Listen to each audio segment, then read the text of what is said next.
कब, क्यों और कैसे डूबी द्वारका। महाभारत के युद्ध में पांडवों की विजय हुई। श्री कृष्ण ने युधिष्ठिर को राजगद्दी पर बैठाया और राज्य से जुड़े नियम कानून उन्हें समझाकर वे कौरवों की माता गांधारी से मिलने पहुंचे। कान्हा के आने पर गांधारी फूट फूट कर रोने लगी और फिर क्रोधित होकर उन्हें श्राप दिया कि जिस तरह तुमने मेरे कुल का नाश किया है, तुम्हारे कुल का अंत भी इसी तरह होगा।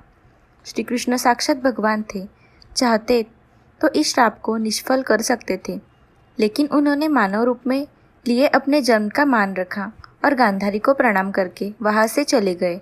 श्री कृष्ण के पुत्र साम अपने मित्रों के साथ हंसी ठिठोली कर रहे थे। उस समय महर्षि विश्वामित्र और कण्व ऋषि ने द्वारका में प्रवेश किया। जब साम ने नवयुवक मित्रों की दृष्टि इन महान ऋषियों पर पड़ी तो वे इन पुण्य आत्माओं का अपमान कर बैठे। इन युवकों ने साम को एक महिला के वेश में तैयार किया और महर्षि विश्वामित्र तथा कण्व ऋषि के सामने पहुंचकर उनसे बोले, ये स्त्री गर्भवती है, आप देखकर बताइए कि इसके गर्भ से क्या उत्पन्न होगा। दोनों ही ऋषि युवकों के इस परिहास से अत्यंत क्रोधित हुए और उन्होंने कहा कि इसके गर्भ से एक मुसल उत्पन्न होगा, जिससे तुम जैसे दुष्ट, असभ्य और क्रूर लोग अपने समस्त कुल का नाश कर लेंगे। इस घटना का पता श्री कृष्ण को चला तो उन्होंने कहा, ये ऋषियों की वाणी है, व्यर्थ नहीं जाएगी। और अगले ही दिन साम ने एक मुसल उत्पन्न किया। इस मुसल को राजा उग्रसेन ने समुद्र में फिकवा दिया। साथ ही श्री कृष्ण ने नगर में घोषणा करा दी कि अब कोई भी नगरवासी अपने घर में मदिरा नहीं बनाएगा, क्योंकि कृष्ण नहीं चाहते थे कि उनके कुल के लोग और संबंधी मदिरा के नशे में कोई अनुचित व्यवहार कर परिवार सहित एक दूसरे का नाश कर बैठे, क्योंकि ऋषियों की वाणी तो सच होनी ही थी। धार्मिक पुस्तकों के आधार पर महाभारत युद्ध के 36वें वर्ष में द्वारका नगरी में बहुत अपशकुन होने लगे। कान्हा ने सभी यदुवंशी पुरुषों को तीर्थ पर जाने के लिए कहा। इस पर सभी लोग द्वारका नगरी से तीर्थ के लिए निकल गए। प्रभास क्षेत्र में आने पर विश्राम के दौरान किसी बात पर ये लोग आपस में भिड़ गए। ये बहसबाजी झगड़े में बदली और झगड़ा मारकाट में बदल गया। इस दौरान ऋषियों का श्राप इस रूप में फलीभूत हुआ कि सामने जिस मुसल को उत्पन्न किया था उसके प्रभाव से प्रभास क्षेत्र में खड़ी एरका घास को लड़ाई के दौरान जो भी उखाड़ता था वो एरका घास मुसल में परिवर्तित हो जाती। ऐसा मुसल जिसका एक प्रहारी व्यक्ति के प्राण लेने के लिए पर्याप्त था। इस लड़ाई में श्री कृष्ण के पुत्र प्रद्युम्न भी मारे गए। सूचना मिलते ही कान्हा प्रभास क्षेत्र में पहुंचे। अपने पुत्र और प्रियजनों को मृत देखकर श्री कृष्ण ने क्रोध में वहां खड़ी एरका घास उखाड़ ली और हाथ में आते ही उस घास ने मुसल का रूप ले लिया।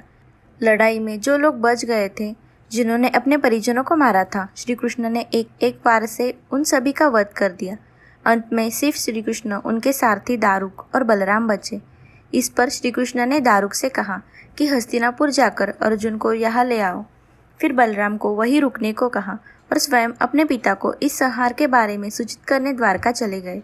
कान्हा ने वासुदेव जी को इस नरसंहार के बारे में बताया और कहा कि जल्द यहाँ अर्जुन आएंगे, आप नगर की स्त्रियों और बच्चों को लेकर अर्जुन के साथ हस्तिनापुर चले जाइएगा। जब श्री कृष्ण वापस प्रभास क्षेत्र पहुंचे तब बलराम जी ध्यान अवस्था में बैठे थे। कान्हा के पहुंचते ही उनके शरीर से शेषनाग निकले और समुद्र में चले गए। अब श्री कृष्ण इधर उधर घूमते हुए अपने जीवन और गांधारी के श्राप के बारे में विचार करने लगे और फिर एक पेड़ की छांव में बैठ गए। इसी समय जरा नामक एक शिकारी का बाण उनके पैर में आकर लगा, जिसने दूर से उनके पैर के अंगूठे को हिरण का मुख समझकर बाण चला दिया था। जब वह शिकारी शिकार उठाने पहुंचा तो श्री कृष्ण को देखकर क्षमा मांगने लगा। कान्हा ने उसे अभयदान देकर देह त्याग कर दिया। अर्जुन ने द्वारका पहुंचकर वासुदेव जी से कहा कि वह नगर में शेष बचे सभी लोगों को हस्तिनापुर चलने की तैयारी का आदेश दे।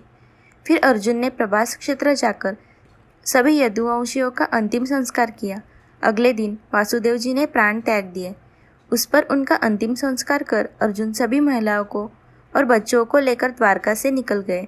जैसे ही उन लोगों ने नगर छोड़ा, द्वारका का राजमहल और नगरी समुद्र में समा गई। तो दोस्तों, आपको ये कहानी कैसे लगी हमें कमेंट में ज़रूर बताइए और इस वीडियो को ज़्यादा से ज़्यादा लाइक करें, शेयर कीजिए। अगर आप चैनल पर नए हो तो चैनल को सब्सक्राइब ज़रूर करें।